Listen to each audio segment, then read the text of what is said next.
That wasn't a sign of madness, it was power. It was freedom. Because the moment most men break is the very moment he awakens. Monkey D. Luffy. He was never chasing a throne. He was never obsessed with glory, and he didn't need validation.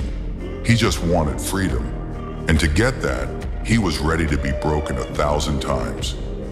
Pain, he laughed. Loss, he bled. Death, he challenged. Because he knew something most of us don't. Defeat is not the end. It's the sharpening. The fire that melts the weak, hardens the chosen. There's a difference between a man who fears falling and a man who falls on purpose, just to see what breaks. Luffy, he chooses to fall again and again, into despair, into storms, into war. Not because he's reckless, but because he's unshakable. The world threw everything at him, warlords, monsters, gods, even death itself, and he never flinched. He grinned. That grin, it's not happiness, it's defiance. It's a declaration to the world. You can hurt me, but you can't change me. When you lose everything, that's when the world waits to see your face. Will you cry? Will you run? Luffy, he loses his brother and stands up with rage in his eyes and fire in his chest. He's beaten until his bones shatter. He's crushed beneath power beyond comprehension.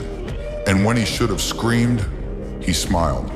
Because Luffy doesn't fear defeat, he invites it. Because defeat is honest. It doesn't lie.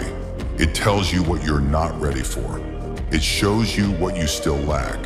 And most people run from that mirror, but not him. He looks into that reflection, sees weakness, and he smiles.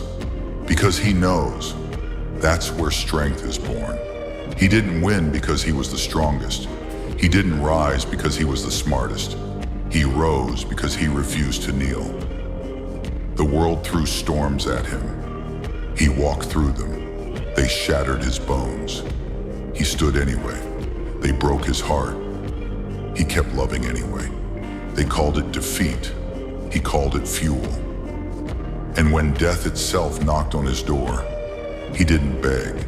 He didn't cry. He didn't run. He grinned, like a man who knew one truth. As long as I breathe, I am not done.